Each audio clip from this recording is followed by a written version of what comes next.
The toughest decision I'll make all day is whether or not to walk to work or take the subway. It's beautiful out, barring the worst air quality on earth, but it's already 10:45 and I'm antsy to get into the office now, so I think I'm gonna subway it. Yeah!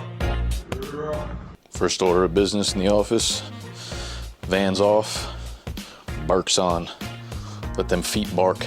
Second order of business, lights, let them plants bark. Third order of business, the plants drink. Keep them alive at all costs. I'd rather these stay alive than my employees.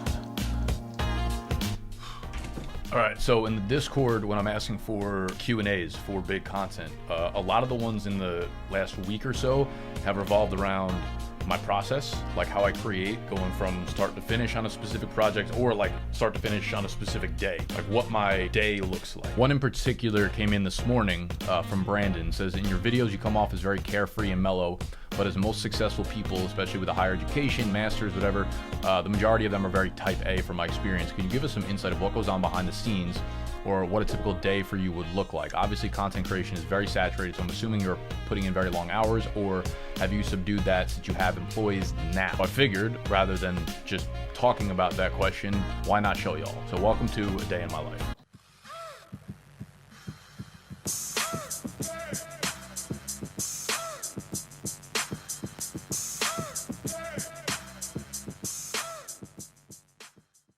I hope y'all can see this. It looks pretty fucking clear. I can't imagine you can't, but I'm gonna show you like my workflow as I'm going through it on the big screen and kind of talk you through it as I'm doing it. We have a YouTube video going live today on the main channel. This video is titled 7 Players to Let Your Idiot League Mates Draft in 2023. Last year's version was our most popular video on our channel ever. 7 Players to Let Your Idiot League Mates Draft in 2022. So we're gonna set it live, then I'm gonna explain and walk through the thought process behind the video, because it relates to one of the questions we got in Q&A, as well as like the thumbnail and all that stuff.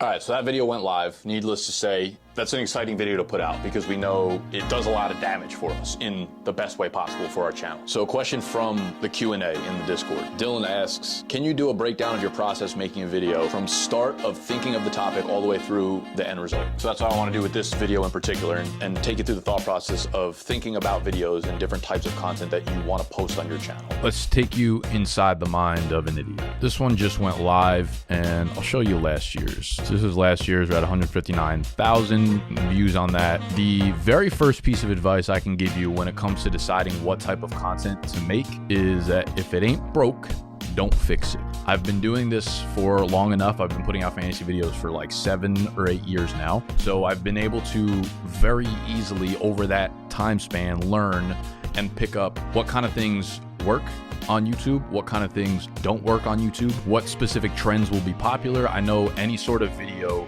that revolves around running backs will do much better on YouTube than wide receivers, tight ends, quarterbacks. Anything with the word idiot league mates is gonna work really well. We did that video for the first time 2 years ago. Did really well. That was a video titled that Tony thought of. I tested it out. I was like, okay, awesome. Let's fucking double down on this. Anything that you write must draft running backs, must draft wide receivers, whatever it is, there are very specific titles or themes of videos that work really, really, really well. The tough part is finding the balance of honestly just being corny and overusing the fuck out of it, and actually making content that you think is fun, unique, innovative, and will resonate with your audience. I think Fantasy YouTube does a horrible job with that. I know there are some channels out there that literally every single video is must draft these players, must draft these players. It's like 7 videos of must draft players. Like they're basically telling you to draft every single player in fantasy football, which is just, it's dumb, right? And it ruins it for everybody else, which is fine for me. I actually personally like that because then it makes you get creative with what's happening next. I will go back 2 years. I will go back last year. I will go back and look at what my best performing videos are, and I'll write them down in a notebook, maybe 10, 15, 20 videos, and say, can I replicate that? Can I do that again for this year? Number two, and probably more importantly, do I want to do that again? If I have a video that did really well and I'm like, I just don't want to do this video again for one reason or another, I'm not going to do it. That is the lowest hanging fruit. Go see what does well on your channel and double down on it. The beautiful part about YouTube is if you don't have that portfolio going back and seeing what works and what's popular, you can literally go see every other creator within your industry's videos, how popular they are, when they posted it, how many views they got. All that information is widely publicly available. So the second best resource outside of your own shit, because you know exactly what your audience wants if it does well, is go to other creators' channels and see if anything in particular is popping off, right? If I go back and look and I say, hey, I only found 5 videos that I think I can replicate and will do really well this summer, I need to think of 30 other videos to make, all right? So my step one will be to go to 5 other YouTube channels. Let's say I'm gonna open up 5 tabs with YouTube in all of them. We'll go Fantasy Footballers, we'll go Fantasy Flock, we'll go Fantasy Pros, whatever. You guys get the point, right? And what I'll do is I'll go to their channels and I'll take a look at their videos. Welcome in everybody to... Don't do that. And I'll just take a look over the last month or two and see if there's anything in particular that I think is really interesting, really unique, that I could have another spin on, or really, really weirdly popular. So if you look at the Footballers videos, you can see that all their views are relatively in the same range, anywhere from like 35 to 45,000. They have their mock draft go off, right, for 82,000. They typically have a very, very strong audience that loves mock drafts. That works really, really well on their channel. It doesn't work as well on our channel, so I don't try to push that. But I only know that from experimenting over the years of doing that over and over again. They work really well in August. But as you can see, everything else kind of just like falls into line in terms of popularity and view count. But you can also filter by just popular here. See, mock draft, mock draft, mock draft, week 12 matchup. So there's nothing like too useful for us right now as it relates to the Footballers. Go over the Flock. So you have updated top 24 wide receiver rankings and tiers. That does really well. Anything with like tiers and rankings does typically well. Please avoid, must avoid, do not draft. Those do really, really well. 5 running backs you need to draft. Same kind of vibe as must draft running backs. So nothing overly like innovative here that, you know, I wouldn't already probably have on the list. Over to Fantasy Pro, see if anything pops off. 28,000 here relative to all the ones around it are a lot better. Overvalued players, avoid these draft picks. As you can see, there is an incredibly obvious lack of like innovation or creativity within fantasy football as it relates to the titles and the actual substance of the videos. Their thumbnails are great, and that's why people click on them. Good look at identifying the next breakout wide receiver 1. I think that's a pretty interesting, I think that's a creative angle for a video as well that's not necessarily used often. And as you can see, it did really well. Must draft rookies, yep. So the first tip would be, again, to look at that are doing really well, that have inspired you, that are really, really popular, and go see what works. You will see a trend amongst the videos that do really, really well. You can replicate those. No one gives a fuck. Everybody's copying everybody as it relates to content. Put your own spin on it, make your own thumbnails. You can twist the title a little bit, do what you gotta do, and that shit will work. Now, that being said, when things work, when things are very popular and you see results from them, other people flock onto them, right? As I'm telling you to do. You want to get onto the trends before they become popular. And the problem with that is, you know, if everybody knows calling your league mates idiots and doing titles like 7 players to let your idiot league mates draft is something that works, everybody's going to start doing it. And you know what happens? Then they'll stop working because everybody continues to do the same thing over and over. And then the audience is like, I'm tired of this shit.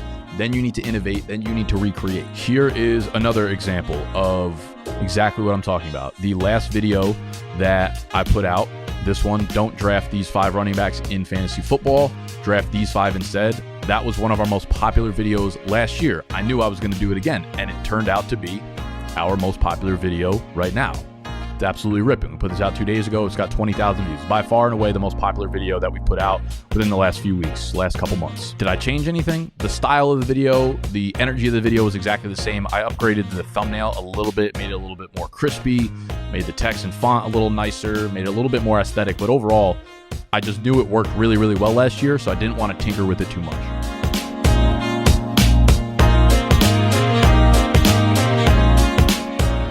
When you need to start getting creative, this is like, I'm going to give you some fucking hard alpha right here. And I talked about this a few times, I think already on Big Content, and I put it into the Discord. So for those of y'all that are following, I cannot emphasize how strongly I believe in what I'm going to show you right now. Do yourselves a favor and go sign up for this fucking newsletter. creatorhooks.com/ so I'll put this link down there. It is a newsletter that hits you once a week, and it literally sends you out 5 YouTube videos that went viral over the last week. It shows the thumbnail, it shows the title, and then it shows the formula for the title and how you can work into it. So I haven't read this one, just off the rip right here. I tried Brian Johnson's $2 million anti-aging routine. I tried Authority Figures, whatever. whatever. Now, if I'm looking at this just off the rip, like I tried Matt Berry's draft strategy for this year, right? I tried Mason from Fantasy Flock's draft strategy that won him $200,000 last year. Like those are things that would get people to click on your video. So he just does this very, very easily. What can $1,000 get in Vietnam, world's cheapest country? What can $1,000 get in place, world's cheapest entity? To me, my head goes immediately, I see the dollar sign and I'm thinking, okay, fab, how can I intertwine this into in-season content? What can spending $20 in week 1 add to my team? You know what I mean? Like that's so much more specific and that's such a better title for YouTube than just being like top waiver wire pickups of week 2. What can I add to my team with $20 spend in week 2? Like which one are you going to click on? The one that's more specific and the one that's different and differentiated. So I could think of a million different variations of videos strictly based on each one of these fucking things that he gives to us. And there's 5 of them in each. He goes through each one and then he has a flop of the week and he tells you why it's a flop based on the thumbnail, based on the title, etc. And I'm telling you, this will literally reinvigorate the way that you think about YouTube videos and titles and thumbnails because it pulls in really popular things that work from other industries that nobody in my industry in particular, and probably your industry too, are not using and not popularizing. So I've showed this before and I basically made a notepad, right? And I wrote, and I found any of those that he sent that I was like, oh, these are interesting. These are ones that I can put into fantasy. And basically I would put a big notepad and I broke it up by like redraft, summer content, dynasty, and then in season. And obviously a lot of them are overlapping so you can use them again in different formats and stuff. But I'd put the title, I would put the formula that he put, and then I would spin it off into different ideas for ways that I could do it into fantasy football. The best jeans for small waists and thick thighs. The best object for specific audience. The best fantasy football draft strategy for work, family, or friends leagues. The end of August and the beginning of September are so saturated for our industry. It's when like most of us gain a shitload of our subscribers. We make a fuckload of money during that like 2 to 3 week span. And it comes because of these like drive-by fantasy players that are in work, family, and friends league that aren't preparing all summer. They come in the last week of the season. They come in 2 days. They come in the day of their draft and then need to get breakdowns on all these like popularized topics within the industry. And if you specify this video is for you guys, which I never see, like that's one I'm really excited to make to see how well it does on like August 29th. So these are the different things it's got my brain spinning with, and these are the different creative types that I want to use. Now, how do I choose which one I want to go with? I don't really have a rhyme or reason. I kind of look at them and I say, which do I think will do the best? 2, again, probably more importantly, which one do I want to make? Which one am I most passionate? Are there any subjects that I feel like I could absolutely fucking kill, that I could rip, that really inspire me? Because when I find a title or a concept of a video that really inspires me, it makes me work way harder on it. Like this fucking vlog, for example. So realistically, that's pretty much how I go about my content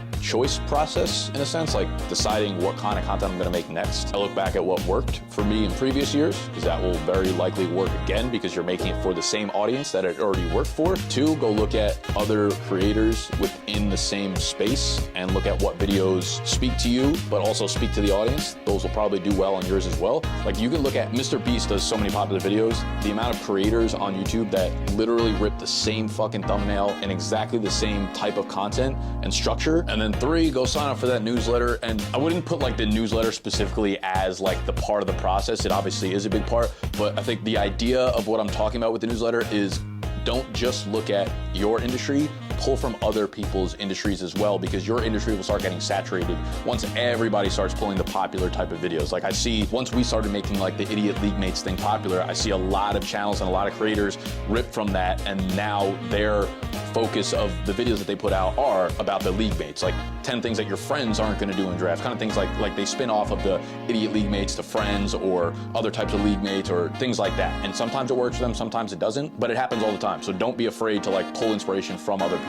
Just a quick update on that video. We set it live 30 minutes ago. We're up to 1,000 views and it ranks 2nd on videos published within the last 10 videos. And I expect that to just kind of go bonkers throughout the rest of the day and overnight.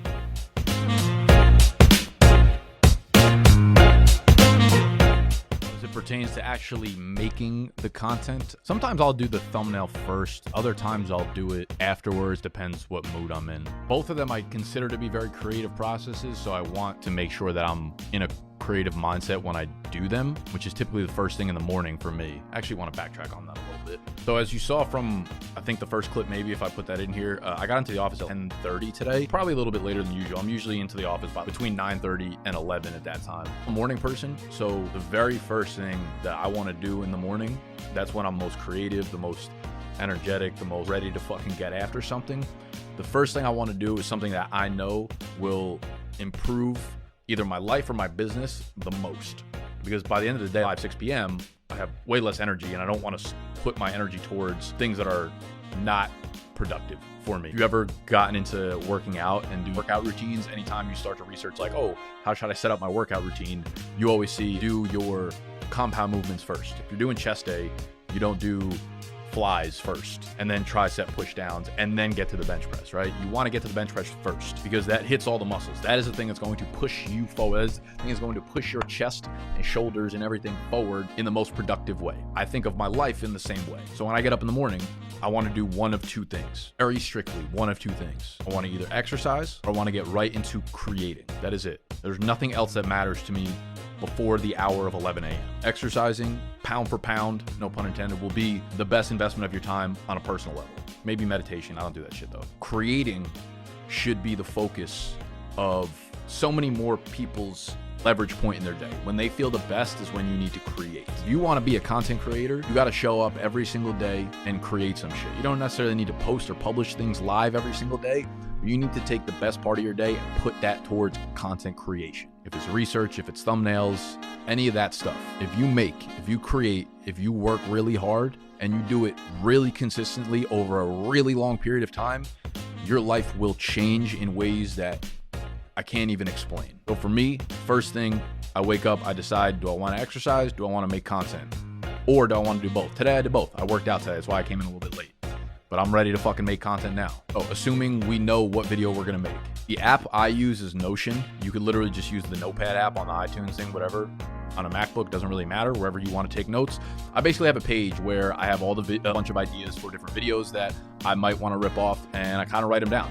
And the first part of this process would be like, 7 players to let your idiot league mates draft, 5 players you should never draft again. I'll usually start by just writing down a quick list of the players that might be within that video, right? Like here, the best rookies for fantasy that nobody is drafting. I just start writing down names: Henry, Devon Aching, Mingo, Rashi Rice, Kendry Miller, Tank Bigsby, etc. Just to get the creative ideas flowing, because I think when you're starting, you have all this raw focus. There's a reason that you want to make that specific piece of content. It's because you feel a certain type of way about something within that content. And for me, it's those players. So I want to get them down on paper, and I start to chip away. Sometimes I'll sit down and just focus on one thing for 3 hours, one video or one article or one whatever for 3 to 4 hours at a time. Other times I'll go in here and just start chipping away at the lists of 5 different articles. When I say articles, I don't write articles ever. I don't publish blogs. I don't publish articles or anything. When I say articles, those are just like my notes for the videos. Right, so you'll see a lot of these are just complete. I just kind of go in, I write the titles down, and then if I have players in mind for those titles, I'll start to chip away. And then once you have the list, then research ensues. And I would say that for me specifically, the way I think about fantasy football is, right, if I have these 5 players on a list, I'll go one by one. And I'll say, all right, the first player on my list for this, 5 players you should never draft again in fantasy football. And I have a list of all these fucking players and all this research and these notes and stuff. But I'll look at the first player, right? And I'll think to myself, why did I include that player on the list? Why did I put a guy like Juju Smith-Schuster on this list? When you ask yourself internally, you will find answers. And then the next best thing to do is back those answers up with research that you could find on the internet. So you need the combination of both. That is what makes beautiful content. Your own opinion backed by actual research. So first part, think of all the reasons why I don't like Juju Smith-Schuster. I think he stinks against man coverage. I think he hasn't been good on a football field in 3 to 4 years, right? These are all things off the top of my head, but I want to make sure that what I'm saying is correct so I don't sound like an idiot in my videos. So I get down 5 or 6 base key points that are in my head for the reasons that I subjectively don't like this player, and then I can either prove myself right or prove myself wrong, and then maybe you take that player off the list if you're wrong about it. So I can go to Juju, and then I could look at awful against man coverage. He has like a 5% success rate against man coverage. I could look at his historical stats and say, this guy stinks. He actually hasn't been good on a football field in 3 years based on his target numbers, the amount of opportunities he's had, and the lack of production based on those. But again, based on the numbers and stuff that I found. So for me, it's forming your own ideas and then backing it up and then being able to pivot off those ideas if what you found is wrong, or be able to communicate it in a way that makes sense. So next up, we obviously have to film the video. We have this camera. That's a Sony A7. That's what I actually film the YouTube videos with. We have the vlog camera set up here. I don't know how I plan on doing this in the video, so I'm sorry if this comes out just absolutely fucking wacky. But yeah, we have the video up there so I can see myself, what I look like. I'm recording on Ecamm Live. That is the software I use for my videos. Lets you go up to 4K. It looks pretty beautiful. You could also use StreamYard. You could use fucking Zoom, Google. Like, there's a million different free ones you can use. I throw my notes up right here on Notion, right next to the cameras. You got the camera there. You got the notes there if I need them. At this point, I've done enough prep for the videos, and I've just done the research for the videos that I probably know what I'm talking about. I can rip for like 20, 30 minutes straight without needing the notes too much. I definitely need them to a point because there's so many fucking numbers and stuff in them. So I will look over every now and then to make sure I'm like back on track, because sometimes, you know, I just start fucking rambling and then I'm like, no one came here for this shit. So just sit down, shut your mouth, tuck your shirt in, and read the damn notes. Yeah, but I'll go through the video with the notes there. I'll finish the video like I'm about to finish this one. Once I finish doing the video, I will upload it directly to Dropbox, shared between myself, Tony, and Sexual Patterstein, and I'll usually just shoot them a text. Tuesday's video or Friday's video is uploaded into Dropbox right now. And in terms of my cadence for videos, I have no rhyme or reason or cadence for when I film the day of. If I have a schedule, like right now, pretty much I'm putting out videos, pre-produced videos like Tuesday, Friday, and then we have a bunch of streams and stuff. And I also have obviously like the big content videos. But for fantasy, I put out a video Tuesday and Friday. Sometimes I'll film both of them on Monday. Sometimes I'll film the Tuesday video the day of Tuesday, the Friday video the day of Friday. I don't have, I hate trying to put people into like creative boxes. Whatever works for you, and do that. Please don't try to do what works for other people. You can experiment and see if it works for you as well, but make sure you do what works for you. What works for me is having no fucking schedule. Just when I feel the best is when I film and when I rip. Now, the last part is to make the thumbnail, right? And I wish I had like a real great process for this. However, some of it can go back to what I've said before. Like, if it ain't broke, don't fix it. You can pull inspiration from other channels if you've done them before. Like that Idiot League Mate video, I've literally done the exact same thumbnail for 3 years straight now, just swapping out the players in the thumbnail. Same exact background, same exact text, swapping out the players. But I've found myself really enjoying making thumbnails over the last like year or so. It's become like a really fun creative outlet for me, so I'm getting more inspired doing so. I think the best thumbnails connect the title with the thumbnails and tell a story. They don't repeat, it doesn't say the same thing, it doesn't show the same thing. It's a story where they see the picture and they say, ooh, this is intriguing, and then you sink, line, and swim. You hit them with a title that finishes, that puts together the picture. And that's how I think of it. And I've experimented. Sometimes I'll just do really basic fantasy thumbnails if I know it's gonna work. Like if I do just a must draft running backs for this year, I'm just gonna keep it simple there. I don't wanna get crazy with it because I know what works for that. Sometimes we like doing memes. Sometimes we like getting a little more like pop culture-y with it, you know? And some of those have worked really, really well. But again, I think the thumbnail, I think anything creative is just an expression of you. What do you find funny? What do you find cool? What do you like? Integrate that into what you're doing. That is what makes you unique. That is like the biggest advice I can give you as it relates to thumbnails. In terms of making them better, you're only gonna get better with putting more time into it. I use Photoshop. Photoshop has become like, I live in Photoshop pretty much now. As you get better at it, it becomes such a powerful tool and a fun tool to like understand how to use and stuff. So I would absolutely start to learn Photoshop and the powers of it. Canva is obviously cool as like a free resource, but the power of Photoshop goes miles and miles past that. Other advice I'd give for thumbnails, keep it simple. The more simple, the better. You should have like 3 main objects, tops, 2 words probably, tops, and that's it. Make the picture intriguing. Like, what's the theme of the video and how do I portray that into the thumbnail? If you're making a list like the 5 things to do on vacation or whatever, the picture should be like an intriguing picture of one of those things with maybe some kind of like text that is intriguing along with it within the thumbnail, and then it wraps up the title. Like it comes together, if that makes sense. So that's kind of the process of it. The thumbnail will take me anywhere from fucking 5 minutes, like today's thumbnail, to the big content Q&A I did last week when I was doing like the split face. I was working on that for like 3-4 hours. It still came out like shit, but that's fucking showbiz, baby. Pretty much it. I tell Tony and Sexy when it was uploaded. Tony will have it edited and uploaded by, if it's the day of, obviously as quick as possible. If it's the next day or whenever, he'll have it up on YouTube, usually by like 9 a.m. that day. I'll usually post them like 11 a.m., 12 p.m. noonish time, Eastern time, when it's ready to go. I set it live on YouTube. Tony knows to take the audio and set it live on our podcasting software as soon as the video goes up. And that's pretty much the process. And then we recycle, reuse, drink, rinse, repeat every day for fucking 10 years straight, and you'll be living good. 1 hour later.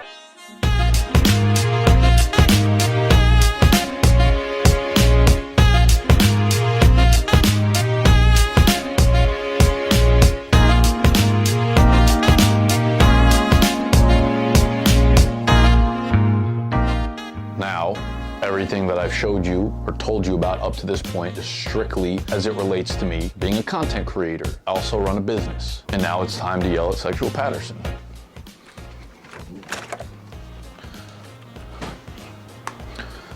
Sexy. Yeah. Why have we not had any trivias on Instagram in a week?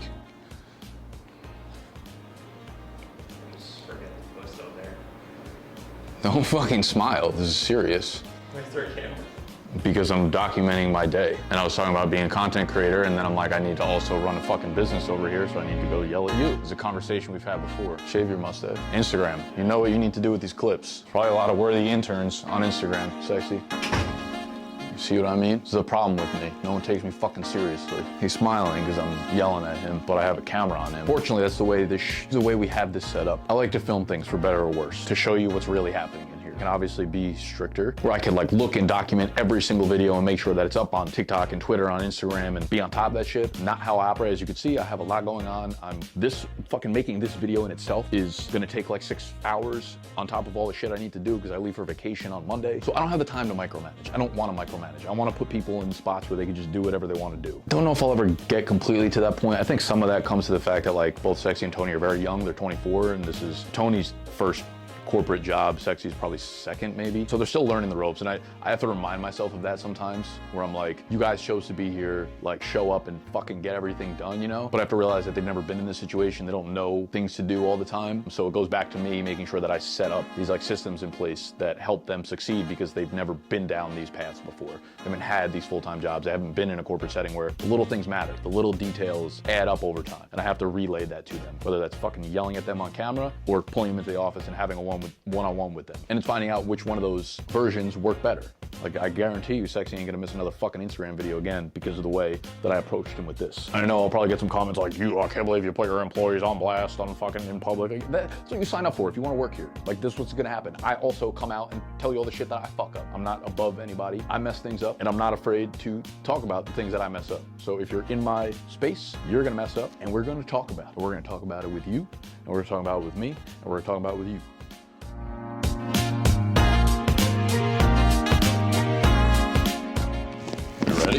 We are bringing on, I don't know, 1-7, depending how. We're up to a dozen. Depending how good of pitches you guys have, interns, because Patterson has to go back to Canada. So what I had them do is we cut it off, right? The application? Yeah, I What cut did we off end at up- like What did we end up with number-wise? 172, but then we also probably deleted. I probably deleted 20. Yeah. So we're probably closer to 200. All right, so we had, we'll say 170-ish, like actually people trying to get the internship. I wasn't trying to look through all of them. It's just way too many for right now. So I had them narrow down all of the interns. I told them to narrow down their top 5 of the strongest applicants of the 170, and now they're presenting it to me here. So I'm gonna sit my ass on this couch right here. They're gonna go up and present their strongest pitches on these interns. Crazy how we have the power to destroy all these people's hopes and dreams. You do. Somebody's dreams rely on our hands. This is like your guys' first decisions within our company that will affect our future. Yeah, no, it's kind of wild. Yeah, well, it was way less about like me trusting you guys to be able to do this and way more about me just not having time to go through 170 applications. It was fun though, you know? I could tell. It was kind of like, you remember when you were on the outside trying to get in, and you, I think that was like the biggest thing I looked for in people who were like desperately trying to get in, and like kind of regardless of where, I would say what you've done did play a big part, not so much like how good it was, but just like the effort that you've put in to try to get in, if that makes sense. Spoken like a true intern. Yeah, exactly. So I feel like we talked a little bit about tiering, and I was like, I think there's like a clear top 2. Top 5, the way I split it up was I have basically 3 tiers where it's 1, 2, 3, 4, and the 5th one I like, but I do think there is a little bit of a drop off for my 5th candidate.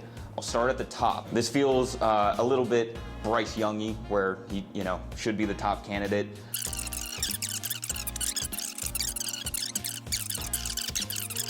I looked for what I call get-to guys, not have-to guys. Guys who, if they worked here, were like, oh, I get to edit a BDG video. I get to host. I get to do this. I get to that.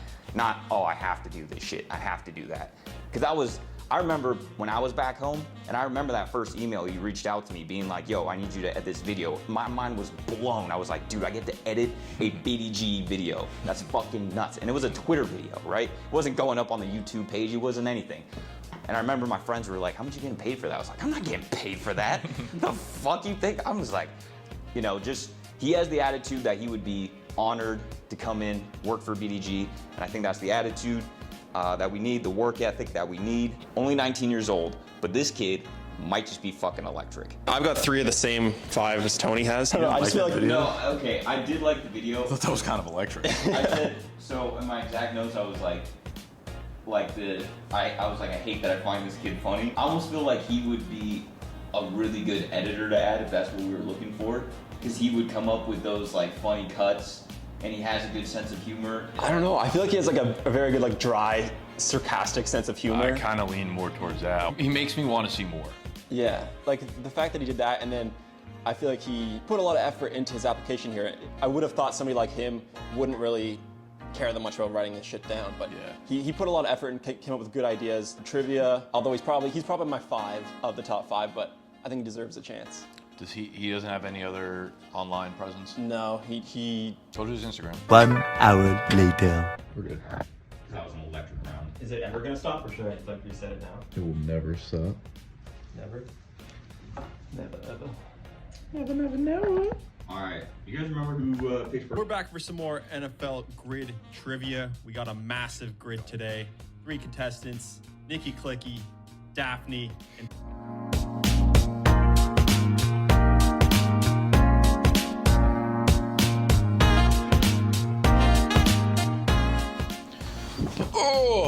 You guys saw Sexy and Tony presenting me with the interns, narrowed it down from like 170, 175 to their top 5, presented them as in, talked about their strong points, why they'd be an asset to the company. So they did I'm proud of them, honestly. They did a really good job. That was like the first presentation I've ever given them, put on their plate for them to do. So that was fun. And I think it was something that was like really exciting for them to do. So that was cool. And then we'll get moving into the process. We're gonna have them probably come into the office when I get back from my vacation next week. I'll have a formal sit down interview with each of them, and we'll probably actually run them through some trivias that we'll put up on our TikTok. So that'll be fun. After that, we filmed the trivias for TikTok. So that's the other piece of organic content that we create. So a lot of the content we put on TikTok is ripped off of the videos that you guys see me make fantasy-wise. So those are like clips from that are edited vertically for our TikTok. TikTok itself, we do make organic content, mostly the trivias. Those are our most popular videos on our channel. So we want to start to look at that as more of almost like its own business in a sense. So we started the YouTube channel specifically for trivia. We have the TikToks going up every single day at 3 p.m. Never really miss a day with that. So we just filmed that for 2 hours. And for time reference, that's the piece of content that the other guys in the office are extremely involved in, and the interns, whoever come in here, will also be really involved with and hands-on. And I'm glad that we found a foothold with that, because the YouTube stuff, obviously Tony helps edit it. Tony does edit it, and Sexy does the clips from it. But none of them they're not on camera for the YouTube stuff for the most part, at least not for like 95% of it. So I'm glad that like we have the foothold with TikTok that will get them more invested in becoming creators themselves. Sorry, I felt like that was crooked. So for reference, it's 6:40 right now. The 2 guys just left. I got some more work to finish up. I have not eaten yet today. I had a Kind bar and about 7 pistachios. It's late and I'm hungry, so I got 5 guys. The first time I had 5 guys in like, I don't know, 3 years maybe. It's fucking phenomenal. I always forget to eat when I'm working. That was pretty much my day.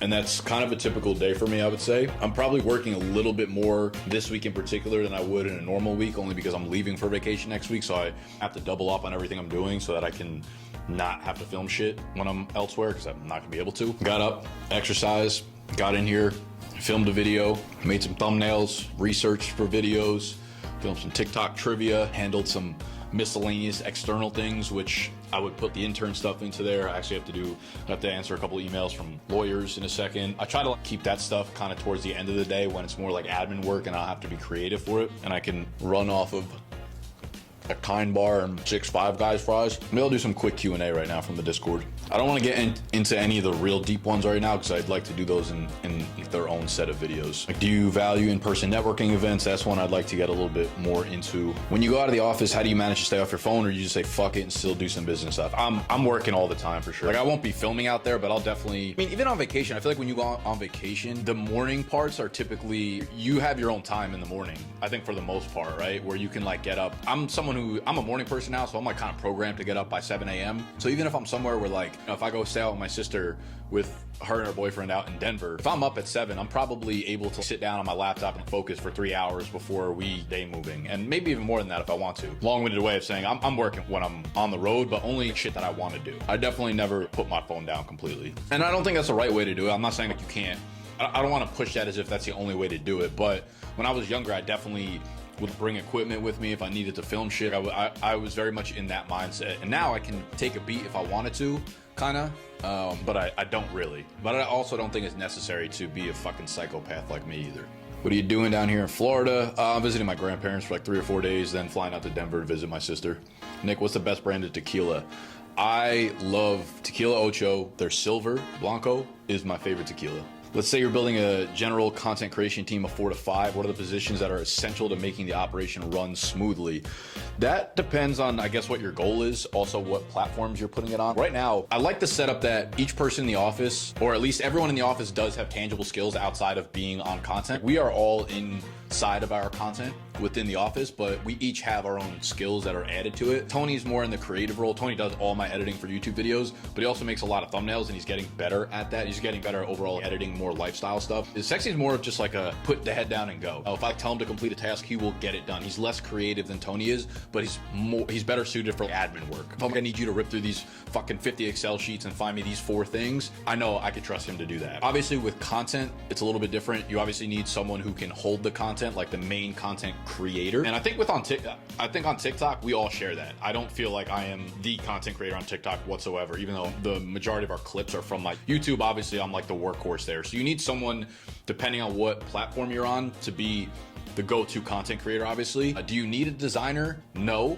but that was something that we were not good at for a long time. I ended up getting better at it, and now I could do it at least 60% of the way of probably a real designer, which is more than enough for us. So I would say editor for sure. Depending on what their workload is and depending on what your cadence for creating content is, you might need 2 separate editors, one to do the long form video and one to do the vertical type stuff. I know Jack has, I think, multiple editors that work on different, he might have an editor for one of his YouTube channels, another editor for a different YouTube channel. So we've tried to assemble a team, me personally, a team that's like a jack of all trades. You know, like, you need to be good, you need to be dangerous everywhere. And I try to teach them as we're going, like, you know, move this part of the thumbnail over here because of this. When you're editing, chop this up like this pace-wise because of this. Those are the kind of things I'd like to instill so that we're all kind of dangerous everywhere. Outside of that, I don't really know what else you need on a content team. In post-production, you need the people that are gonna make the content, the people that are gonna post content. I think the other stuff's kind of luxury ads, man. Like, you could have a social media manager who's scheduling and being the one that's putting on the post, but I also feel like if you have the person who's editing it, they could also put it out.